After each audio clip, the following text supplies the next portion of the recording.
Convido, neste momento, para presidir a primeira atividade desta tarde, a excelentíssima desembargadora do Trabalho, Lília Leonor Abreu.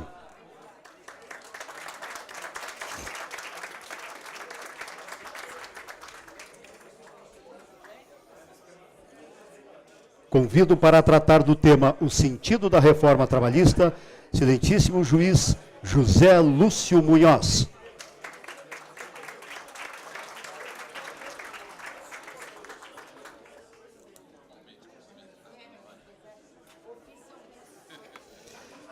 Com a palavra a desembargadora Lília Leonor Abreu. Boa tarde a todos. Depois de todas essas emoções, realmente é difícil a gente se acomodar, não é isso? Tudo culpa do Danilo, mas não é? Já podemos recomeçar, até porque a nossa agenda é bastante apertada. Temos 1000 coisas para perguntar, né? Aqui para o nosso expositor, né? E, de qualquer forma, gostaria de me apresentar para quem não me conhece. Não é? Eu sou Lília Leonor Abreu, sou a decana da casa. Conforme eu disse hoje de manhã, já na abertura, sou a mais antiga, mas não a mais velha. Não é? Então, hoje nós temos, como o primeiro painel, nós teríamos o sentido da reforma trabalhista. Eu poderia ficar aqui uns 15 minutos só para ler o currículo do nosso expositor. Mas, de qualquer forma, direi apenas em rápidas palavras, o mais sintético possível, né? Mesmo assim, já deu uma folha. Né? O juiz José Lúcio Munhoz, que falará sobre o sentido da reforma trabalhista, ele vem de uma longa trajetória, porque se iniciou nos idos de 1995. Consequentemente, essa carinha aqui, não é, é jovem assim, mas... Eu imaginei isso, né? Porque começou em 1995, em São Paulo, não é? Onde exerceu atividade judicante em várias cidades, e depois escolheu, não é, o nosso estado, ainda bem, né, para continuar o seu mistério, não é? E isso foi desde 2011, ele é juiz titular da Terceira Vara de Blumenau, e sendo que em 2011 ele foi eleito também à unanimidade pelo TST para o cargo de conselheiro perante o CSJT, não é? Ocupando um mandato que foi de 2011 a 2013. Atuou ainda como juiz auxiliar da presidência do TRT no biênio 2014 e 2015. E vice-diretor da Escola Judicial do nosso TRT no biênio 2015 e 2016. Mestre em Direito pela Faculdade de Direito da Universidade de Lisboa, desde 2004, tem interesse pelas questões do direito e do judiciário, reforma legislativa e resolução de conflitos. Tendo esse perfil, como se vê, não é? Realmente profere palestras sobre o judiciário, o direito processual e do trabalho em diversos estados do Brasil e no exterior, Argentina, Canadá, Peru, Espanha, Chile, México e Eslováquia. Como veem, realmente o nosso expositor, né, é altamente gabaritado. E, feito essa feroz síntese, né, porque hão de convir que o currículo dele tem mais de 10 folhas, mas acrescento que ele terá 20 minutos apenas, doutor, infelizmente, né? E depois teremos 40 para perguntas. Teremos 20 minutos de exposição e depois 40 minutos, né? Chamaremos quem levantar a mão. Eu gostaria que, daí, na oportunidade, né, se identificasse, porque nós temos vários juízes novos, né? E que nem todos conhecem.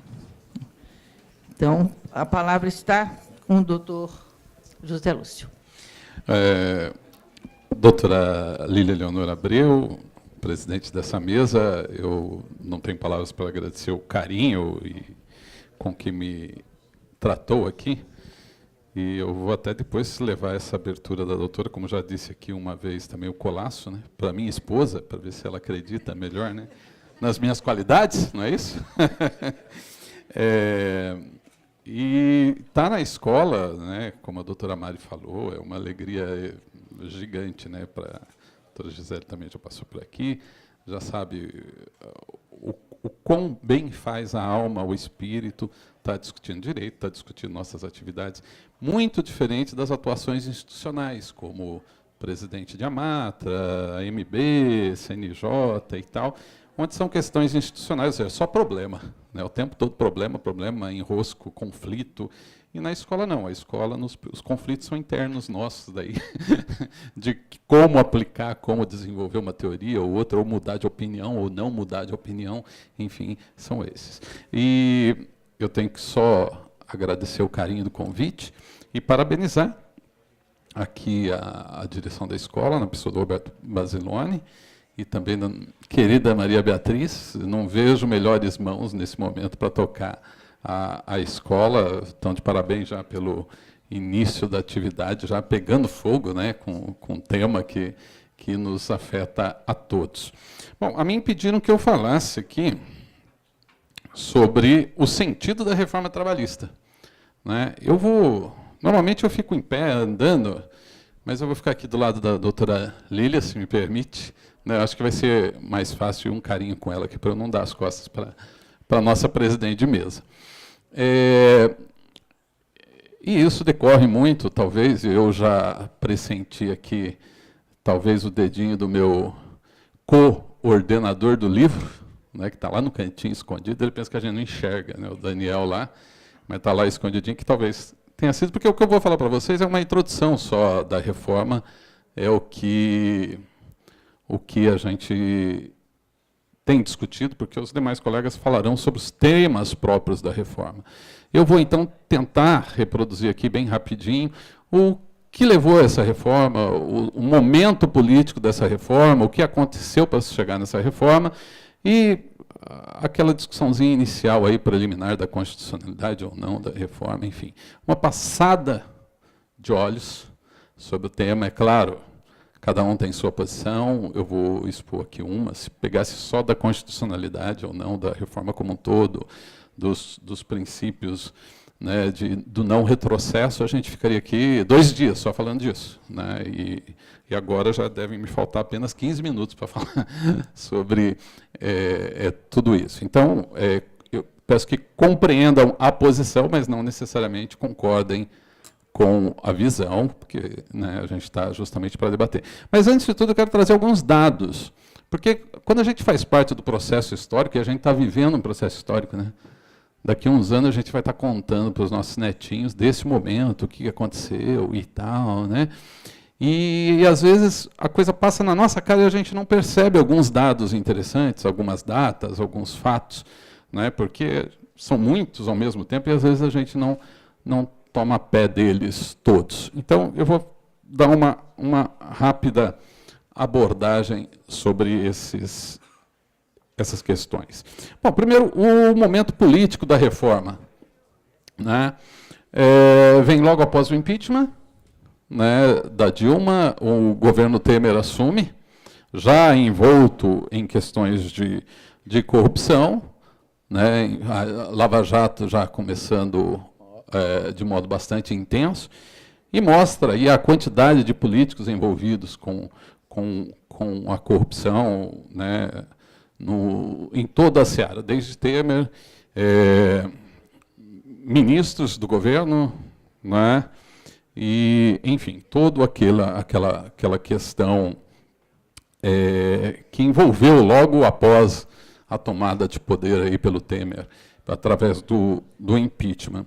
E começou a se discutir também naquele momento, por conta dessas denúncias de corrupção, um pedido quase unânime da população pela cassação da chapa Dilma Temer, o que levaria a novas eleições, né? Então, a gente tem esse momento um tanto conturbado de administração e que derruba, né, toda a popularidade do Temer, naquele momento, que até todo mundo queria tirar Dilma, e depois que assume o Temer, começa a aparecer malas e não sei o quê, e isso também afeta significativamente a popularidade dele. Então, uma das primeiras coisas que vem é a questão do desvio de foco. Não é?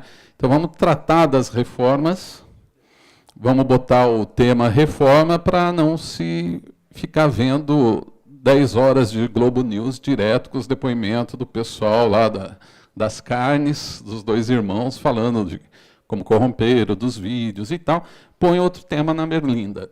Não é? Essa é uma posição. Todas as notícias que eu coloco aqui, não é nenhuma de Carta Capital, 247, antagonista, são todas imprensa que a gente chama de normal. Aí, tá?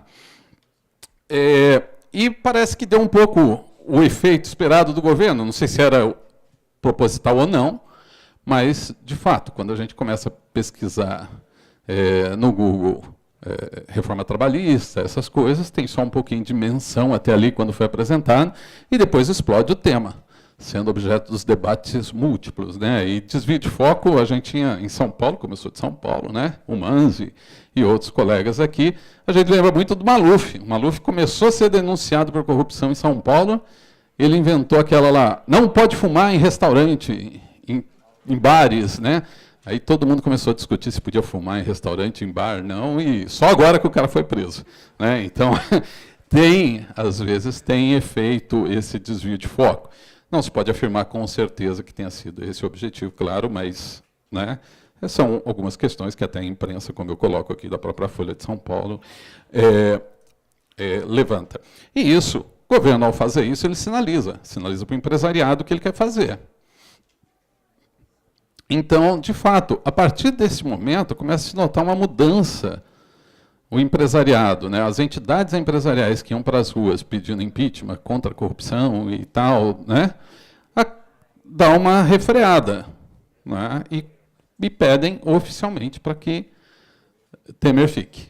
Né, começam a pedir para que não se casse a chapa de uma Temer, quando todo mundo sabe, o dinheiro do Petrolão irrigou completamente a campanha dos dois, né, e inundou aquilo. Então, com o voto de desempate do Gilmar, acabou sendo liberado o Temer para continuar, mas caso houvesse a cassação, naquele momento haveria novas eleições. Né? E por quê? Também um outro aspecto, com isso começou a avançar também algumas denúncias até sobre o próprio empresariado. Né? Líderes da organização empresarial começou a também ter seus nomes envolvidos nas questões Lava Jato. Então, poderia ser conveniente realmente mudar o foco naquele momento. Não só o SCAF, o presidente da FEComércio do Rio foi preso também, né? E tantos outros, próprios empresariados que corromperam, né, de todas as empresas envolvidas. Né? E por conta disso, talvez, né, não fosse interessante manter aquele foco do ataque à corrupção. E o UOL trouxe aqui, né, diversos políticos da lista do Fachin, lembra quando saiu, né? A UOL trouxe todos eles em manifestação contra a corrupção. O Gedel bradando contra a corrupção, com malas, né, lá dentro do seu apartamentinho. Então, todos esses aí foram citados, estavam em manifestações, né, contra a corrupção, e, no entanto, boa parte deles envolvida. Então, talvez o tema realmente não fosse interessante manter na mídia, e aí se desvia o foco, tanto para a reforma da Previdência quanto para a reforma trabalhista. A Previdência, o buraco é mais embaixo um pouco, porque mexe mais diretamente com muita gente e os próprios servidores. Os servidores exercem muita influência nos órgãos de governo, seja no parlamento, seja no executivo, em todos os órgãos. E a Previdência atingia-os de sobremaneira. Então, isso fazia com que eles se voltassem contra isso e tivessem uma base sólida de oposição ao projeto da reforma previdenciária. E já a reforma trabalhista não afeta os servidores por si só, então não era algo que eles iam lutar contra, então houve menos resistência, além de uma má atuação do movimento sindical. Né? A gente viu que quem se desgastou bastante brigando contra a reforma eram juízes do trabalho, né, através da Ana Matra, certo ou errado, eu estou dando fato só. Né? Ana Matra foi golpeada aos montes justamente por atacar a reforma. E aí foi-se o projeto apresentado à Câmara dos Deputados, não é? E, detalhe, esse projeto ele foi com 13 artigos. Tá? O governo encaminhou um projeto com 13 artigos. 7 desses artigos diziam respeito sobre legislado versus negociado. Não é? Só 6 outros dispositivos, outros artigos, mexiam na CLT. Mas 7 era de... Então, nós tínhamos um projeto de 6 artigos, vamos dizer assim. Não é? E o Rogério Marinho, ele sempre fala bem assim, eu ouvi muita gente. E, de fato, ele ouviu mesmo. Ele chamou um monte de entidades, um monte de professores, um monte de gente lá, aqueles debatezinhos de 10 minutos para cada um, para um auditório sem deputado, porque os deputados não vão lá assistir os debates, né, essas audiências públicas, um ou outro só. Né? E ele ouviu muita gente, mas sobre um projeto de 6 artigos. Né? 7 sobre legislado e negociado. E, de repente, em 12 de abril, o Rogério Marinho apresenta um relatório com 106 artigos, que daí ninguém sabia do que era. Por quê? Porque foi se discutir 6 artigos. Então, quando falar, foi amplamente debatido, e aqui, ó, nessa mesa mesmo, o presidente da Federação das Indústrias aqui de Santa Catarina disse, nós fomos lá debater, foi debatido no parlamento o projeto. Foi debatido um projeto de 6 artigos, né, na CLT. Não 106, só esqueceram 100, né, naquela circunstância 100, que afetavam sobremaneira, né, o que a gente pode esperar de uma CLT que vai completar 75 anos. Né, ganhou uma plástica muito mal feita, né, para tentar um rejuvenescimento aí nessa questão. E, dia 12, ele apresenta o relatório, no dia 26, foi aprovado na Câmara dos Deputados, no plenário. Né, aquele mesmo texto, certo? Sem alterações, sem nada. No Senado, chega no dia 28, o Ferraço apresenta um relatório, foi votado no dia 11 de julho e já no dia 13 de julho sancionado pelo presidente, com um detalhe, né, que eu vou abordar. O que a gente sempre espera do bom parlamentar? Né? Se a gente lembrar das liçõezinhas gregas, né, da democracia, o bom parlamentar é aquele que vai construir consensos. Né? Alguém que detenha legitimidade, que detenha honorabilidade, que seja detentor de respeito diante da comunidade, ele vai ouvir os prós, os contras, e vai tentar construir consensos. Né? Mudar aqui, mudar ali, altera, e é claro, chega um momento que, se não há consenso, o parlamento delibera. Não é? Mas a partir de um amplo debate público e correto. Esse é o bom parlamentar. Não foi isso que a gente viu, né? E até porque quem estava envolvido não detinha essa, vamos dizer, honorabilidade também. Né? Porque tanto o relator na Câmara quanto o relator no Senado, além do próprio que encaminhou o projeto, né, que era o presidente Temer, todos eles envolvidos em denúncias ou inquéritos no Supremo Tribunal Federal a respeito de questões relacionadas a Caixa 2 e corrupção, esse tipo de coisa. Então, utilizar uma plataforma de reforma para desviar o foco ou se sobressair numa situação assim pode ser uma boa alternativa. Né? Mas, mais que isso, quando a gente pega lá, na hora que foi votar no Senado, o próprio relator do Senado se deparou com um texto que tinha, na visão dele, que é bem extremada, né? Ele detectou problemas graves. Não é? E ele sugeriu 7 vetos. Não é? E mais que isso, foi discutir com o presidente Temer. Levou lá os senadores para discutir, o projeto do jeito que está, não dá. Não dá. E aí chegaram-se e essa discussão do Temer, do Portal do Dia, né, com os senadores, chegou-se à conclusão, junto com o Temer, então vocês aprovam assim? Para não ter que voltar, Senado, hein? Senado da República, vocês aprovam assim para não ter que voltar para a Câmara e depois eu veto. Né? E, de fato, né, o Temer enviou uma carta escrita aos senadores, dizendo, ó, o acordo está feito, o Jucá leu a carta e foi entregue uma carta dessa para cada senador. Na própria ocasião, o Lindenberg falou, o Temer falou que ia vetar o outro projeto, também não vetou, não acredito nisso. Né? Esse é o texto que vocês estão vendo, a carta do Temer, né, se comprometendo, assinado por ele, que iria vetar os dispositivos do projeto. Né? A crítica também foi feita pela Vanessa Graciotti, né, a senadora, ou seja, o Senado abrindo mão do seu papel. O Senado tem que ver, o texto é legal, não é, é correto, é inconstitucional, é bom para a sociedade? Não, tem que vetar. Não é? O Senado não, vamos deixar que o presidente vete. Não é? Um dia antes da publicação do projeto, um dia antes, dia 12 de julho, o ministro do Trabalho disse, amanhã o presidente vai promulgar com os vetos a reforma. No dia seguinte, né, foi publicada a reforma sem nenhum veto.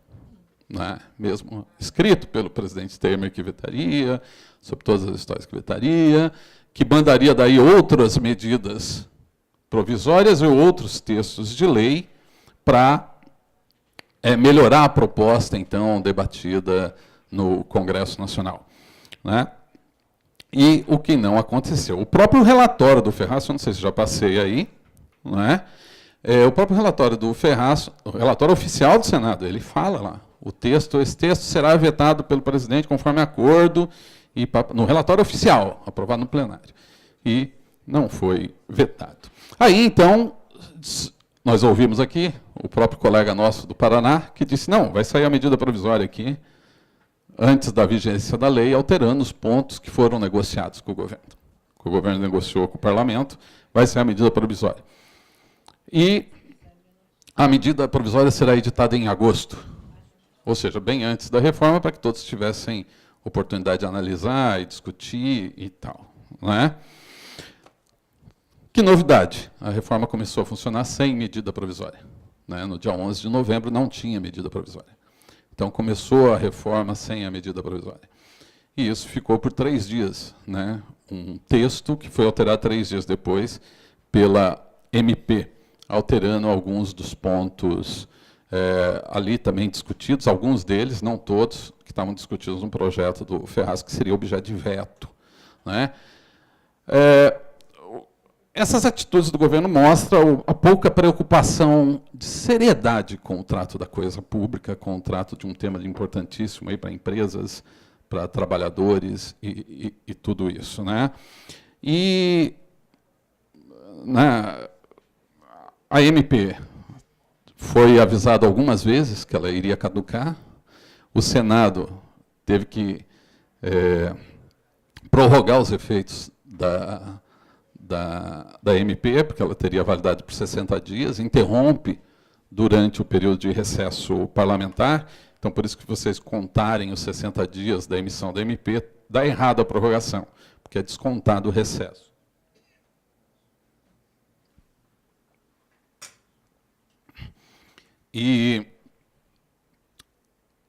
E a medida daí, e mesmo o presidente, tendo a maioria nas casas, não votou. Não é? Então, mostra realmente que é uma opção governamental.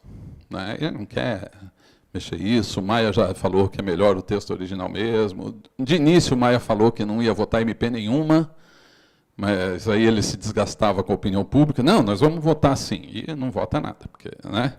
Então, se vê que é um jogo de cena para manter o texto original.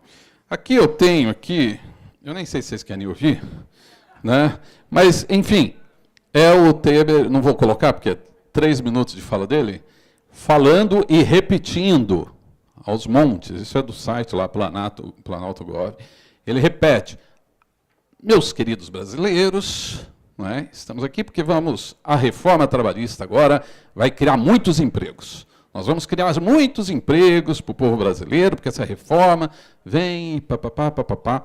E aí, no mês que entrou em vigor a reforma, o país fechou 12 mil postos de trabalho. Não é? E mais, agora 3 meses depois, né? 4 meses depois, o Brasil tem o menor número de trabalhadores com carteira assinada desde 2012. Não é? Então, assim, os objetivos iniciais, ou que sempre propagaram, pelo menos até o momento, né? não está dando efeito. E o que resulta dessa reforma? Né? Uma confusão entre a gente. Né? Até mesmo os sites também comunicam isso. Nós estamos um pouco perdidos, estamos aqui na escola tentando achar caminhos, né? E é isso, nem eles se entendem, né? Então fica nessa bendita confusão, né? E que não sei para onde olhar, não sei para onde ir, todo mundo falando de um lado, do outro, e a gente está meio perdido nisso. Né? Alguns questionamentos sobre a inconstitucionalidade ou constitucionalidade da reforma surgiram desde o começo. Né? Primeiro aspecto, o da irretroatividade o não retrocesso, né, dos direitos sociais, né, com base no caput do artigo 7º da Constituição. Né. O juiz Alessandro da Silva aqui, eu já citei, acho, não, citei numa entrevista hoje o seu nome, por isso não citei aqui, mas cito aqui agora, ele traz aí um levantamento bastante interessante. 69 das alterações beneficiavam os empregadores, 33 seriam neutras, né, natureza procedimental apenas, e 4 delas benéficas aos empregados, o que demonstraria, em tese, que a lei teve um objetivo claro de atender alguns beneficiários. Beneficiários, segundo a análise isenta do juiz Alessandro, possui essa natureza. Então, seria isso o impedimento ao retrocesso social, ou seja, se ela beneficiou os empregadores, está, de outro mote, atrapalhando ou prejudicando os empregados. Então, seria isso um retrocesso social? Bom, na minha opinião, não. Tá? E, pelo jeito, na opinião da maioria dos colegas do nosso encontro institucional, ressaltou muito esse tema dos nossos debates, que não há inconstitucionalidade, porque a ACF ali, ela traz quais são os direitos trabalhistas no artigo 7º, naqueles tantos incisos, e aqueles dispositivos não podem ser alterados. Ao falar que são direitos dos trabalhadores, além de outros, além de outros, não necessariamente além de outros que não possa diminuir. Se a Constituição quisesse garantir a irretroatividade dos direitos sociais, vamos dizer assim, era só um dispositivo. Era só falar. Os direitos trabalhistas previstos na lei não podem ser reduzidos, ou não pode haver um retrocesso desses direitos e tal. E a Constituição não fala isso. Não é? Claro, tem 50 autores que dizem que sim, é uma interpretação. Não é? Mas porque, veja bem, quando a Constituição coloca lá aqueles dispositivos, fundo de garantia, horas extras, eram dispositivos que já eram previstos em lei. Já eram previstos em lei. Se a Constituição bota essas questões no texto constitucional, é porque ela quer que aqueles dispositivos não sejam alterados. Não é? Porque senão ela nem precisava colocar, era só ela falar que os direitos trabalhistas não podem ser reduzidos. Ponto. Estava resolvido, não precisava nem enumerar. Ao enumerar, ela fala que aqueles ali não podem ser alterados por emenda constitucional. Ou só podem ser alterados por emenda constitucional. Não é? Tanto que a Ana Matra, no congresso dela, na primeira notícia que surgiu para a gente, o primeiro enunciado da Ana Matra é pela inconstitucionalidade da lei. E a gente até falou disso aqui no nosso evento. E não é. Nenhum encontro da Ana Matra falou que a norma era inconstitucional. Nem. Né? Foi levantada a tese lá de que ela violava convenções internacionais. Tá? Mas não por ausência por uma questão de retrocesso social, esse tipo de coisa. Então, ela aborda duas convenções, uma 144 e uma 154, como violada. Né? Antes de tudo, a gente tem que ver que os direitos e garantias não excluem outros do regime dos princípios por ela ou dos tratados internacionais. Ou seja, a nossa Constituição reconhece os tratados internacionais, como outros direitos. Tá?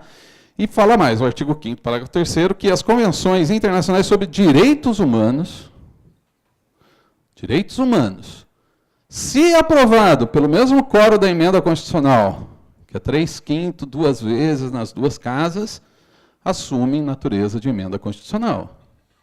Então, a convenção tem que ser sobre direitos humanos e submetida ao rito de aprovação de uma emenda constitucional. Daí ela garante o título de esfera constitucional, uma garantia constitucional para os textos ali especificados. E parece não ser o caso das convenções 144 e 154, que traz de direitos trabalhistas e não de direitos humanos. Mas... Opa, quanto falta? Pela minha conta, falta 3. Pela minha conta, falta 3 minutos. Mas é rapidinho, eu já estou no final aqui.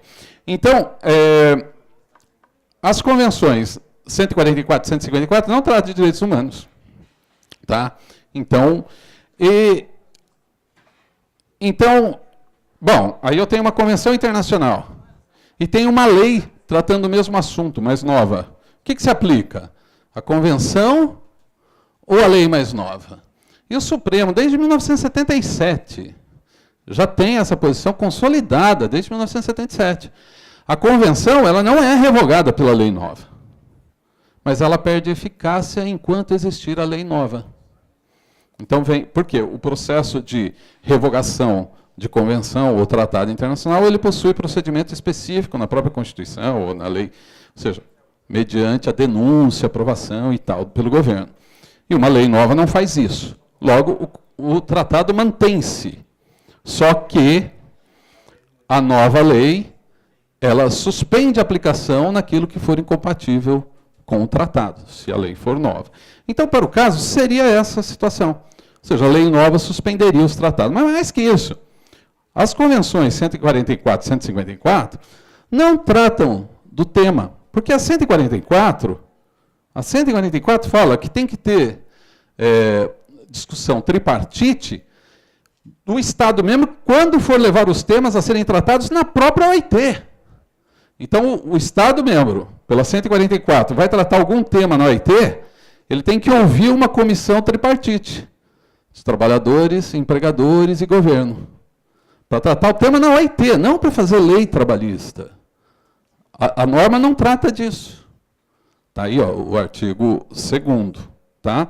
Sobre os assuntos relacionados à atividade da organização. E a 154, ela fala assim, estimular, o Estado tem que estimular a negociação coletiva. Ué, e a reforma mais que fez isso, né? Ou seja, a reforma é mais do que compatível com a 154, porque ela vem justamente para enaltecer o negociado, diante até do próprio legislado. Né? Isso é só uma negociação. Não se trata aqui também, o Estado membro, segundo a Convenção 154, tem que estimular o debate, as discussões entre empregado e empregadores. Mas não para fazer legislação. Legislação é obra de parlamento. Nenhum Estado membro da OIT abdica do seu parlamento para efeito de discutir essa temática com empregados e empregadores para decidir qual é a legislação trabalhista que será aplicável. Né? Só as discussões para a própria atividade ali, como nós já fazemos aos montes desde sempre. Né? E são esses 2 temas da Ana Mata nesse enunciado primeiro. E nenhum dos 2 data vênima dos que votaram a favor do enunciado preenche as condições para tornar a lei inválida. Né? A não ser, é claro, as inconstitucionalidades pontuais. E daí nem trataremos dela, né? São a execução ex officio, a questão do intermitente e outras questões que são mais complicadas, da reparação do dano extrapatrimonial, dos limites a ele, pelo menos, e por aí vai. Né? E a única coisa que eu ressalto, até no artigo que eu fiz aí para o justificando, é que a gente não pode deixar de tomar o cuidado para que essa medida não venha acabar impedindo as pessoas de buscar o judiciário. Não é? Se for isso, se as pessoas não tiverem a quem socorrer, nós vamos dar um passo, aí sim, um retrocesso social gigante, né? Porque as pessoas vão começar a aplicar autotutela. Vão começar a quebrar a fábrica, como era lá em 1850, quando fez a primeira greve dos tipógrafos no Rio de Janeiro, e por aí vai, né? Se eu não tenho acesso, se eu não tenho Estado a quem socorrer, se me impedem isso, eu vou fazer a minha justiça. Não é? Eu vou praticar a minha justiça, eu vou retaliar o empregador, eu vou tentar, enfim, obter o meu direito pelos meios que não aqueles da justiça. Então, seriam essas as minhas falas iniciais aí, do sentido da reforma trabalhista, né? que foi colocado aí como tema. E, mais uma vez, agradeço a paciência dos colegas em me ouvir. E só uma coisinha, eu queria falar que, com relação ao livro aí, Reinaldo, a minha esposa acha que o nome Reinaldo é codinome da minha amante. Porque 2h da manhã eu trocando o WhatsApp com esse cara por dias a fio. Dias a fio, 1, 2 horas da manhã, lá trocando o WhatsApp. E o livro, na verdade, é uma jogada nossa. É que eu e o Daniel, a gente queria saber da reforma e a gente estava com preguiça de estudar o tema. Então, a gente arrumou os colegas que estudassem o tema para a gente, desse para a gente de lambuja. Isso daí. Eu quero só registrar aqui, de público, aqui, o meu carinho, o meu agradecimento aí com todos os colegas que têm que ser dedicados não só na elaboração dos seus textos, como também corrigindo os colegas, colaborando imensamente com a coordenação. A gente está muito cansado, mas muito feliz, né, Reinaldo, com isso. Doutora Lília, muito obrigado pela atenção e devolvo a palavra.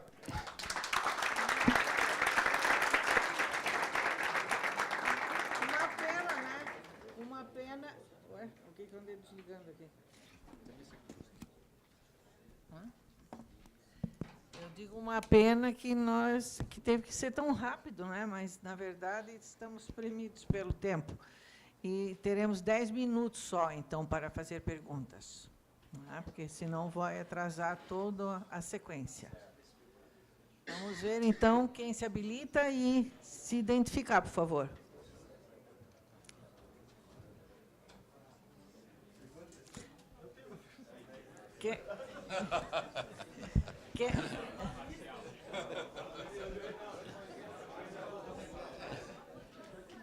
É o rei? Era o rei que vai falar. Alô. Tendo em vista que o meu colega lá do livro, junto com a Andrea Haus, Narbal e o Daniel Lisboa, citou essa possível amante aí, é bem possível que a minha esposa também queira saber qual é o ex-adverso ali. Até porque as nossas conversas via WhatsApp têm entrado noite adentro, e isso faz bem mais de mês, né, colega Lúcio? Mas, enfim, a obra, comentário artigo por artigo da reforma, realmente está muito boa. O Daniel depois pode tentar nos antecipar a data da divulgação, mas deve ser daqui uns 45 dias, acredito, em torno disso, talvez até o próximo evento da Escola Judicial. Lúcio, tivesse pouco tempo para poder abordar o artigo 1º da reforma, que é comentário de tua autoria, e também o artigo 1º da medida provisória, que também sobrou para o colega expor. Gostaria que tu aproveitasse, já que temos mais um tempinho, e como não tivesse tempo de abordar o artigo 1º da MP, algum acréscimo em relação a isso. Tá bom. Eu acho que vai acabar tendo quase muito pouco a se dizer da medida provisória 808, né? Porque ela foi encaminhada para o Congresso pelo Temer, como a gente viu, 3 dias depois da vigência da Lei 13.467, ou seja, já a reforma em pleno vapor, entrou a nova MP. E a nova MP lançando, já no artigo 2º, mas, né, que é do Oscar, inclusive, indicando que ela se aplicaria toda a reforma aos contratos em vigência. em vigor, salvo a existência de disposições contratuais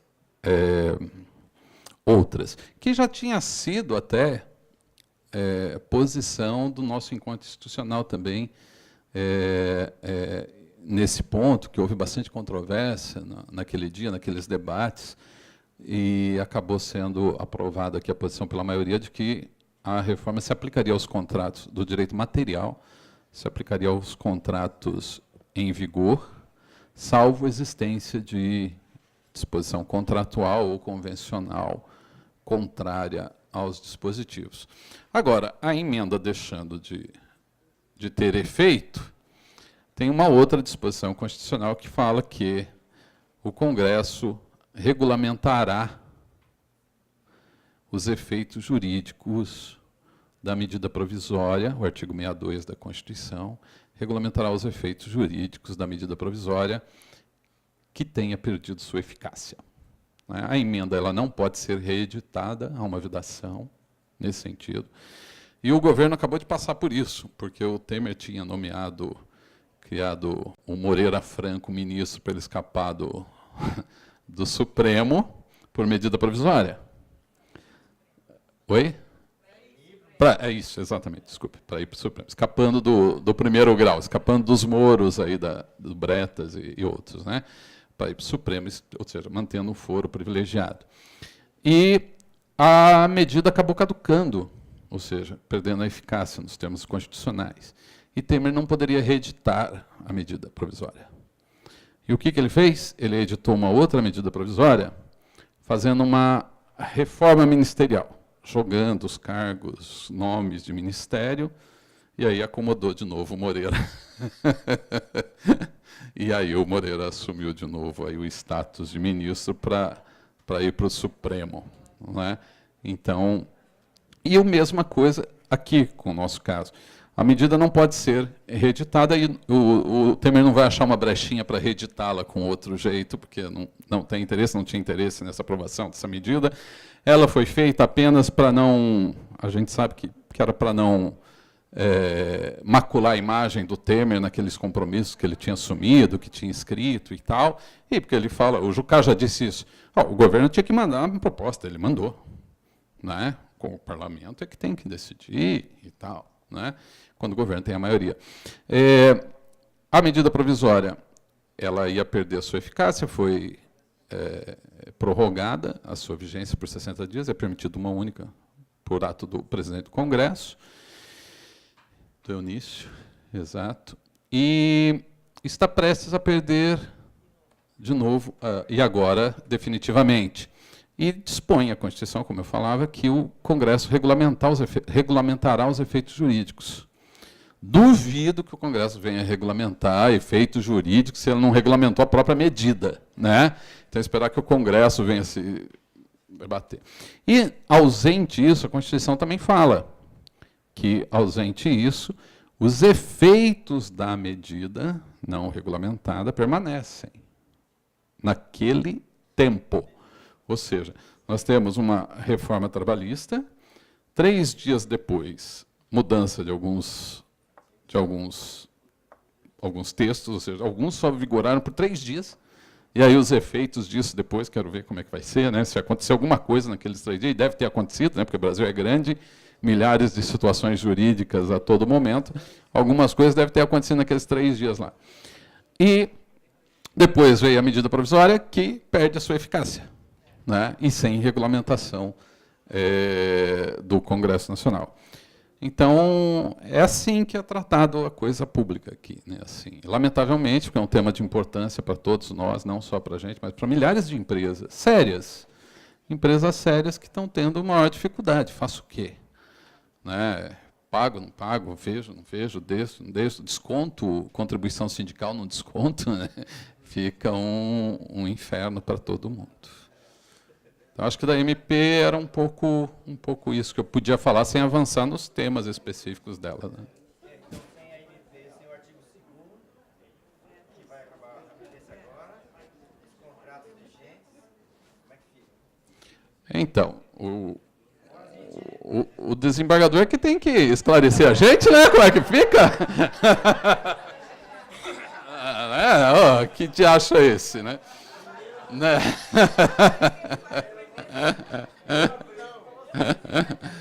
Mas, assim, embora a medida passe a inexistir, eu acho que a compreensão lógica, como decorreu até do nosso evento aqui, seria de sua aplicação para os contratos de trabalho, exceto naquilo que contrariasse um contrato escrito ou um acordo convencional, né?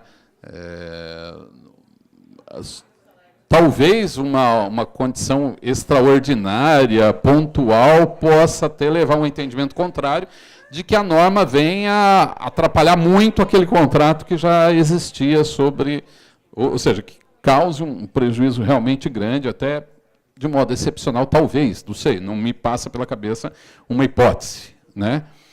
Mas...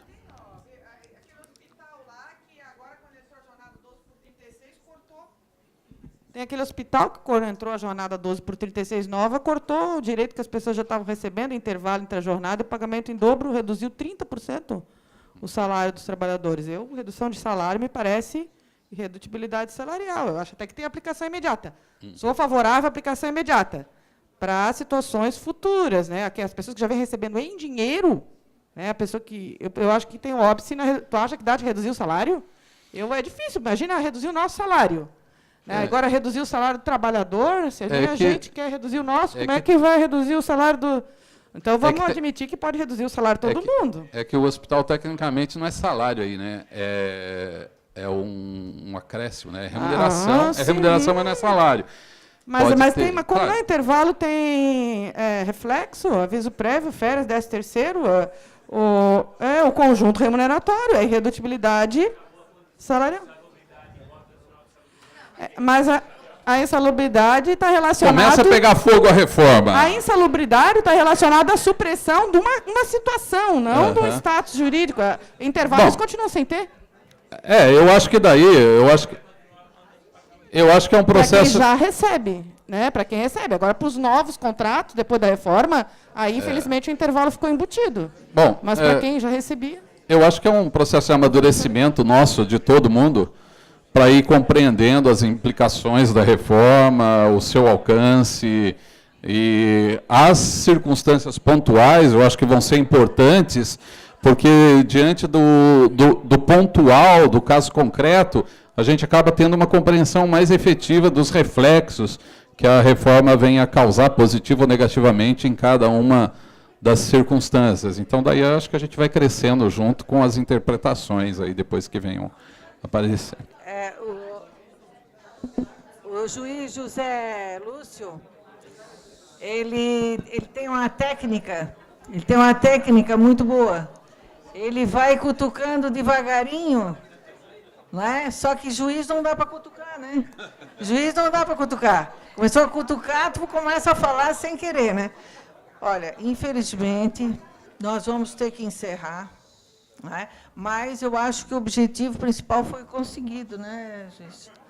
Porque, na verdade, está começando a pegar fogo, né? Não é isso? Então, achei realmente formidável, muito bom. Então, eu quero agradecer. Por enquanto, nós vamos ter um rápido intervalo, né? E quero agradecer aqui o juiz José Lúcio, como sempre, né? Realmente deu aquele up, né? Que precisava aqui para o início, né? Certo? Parabéns.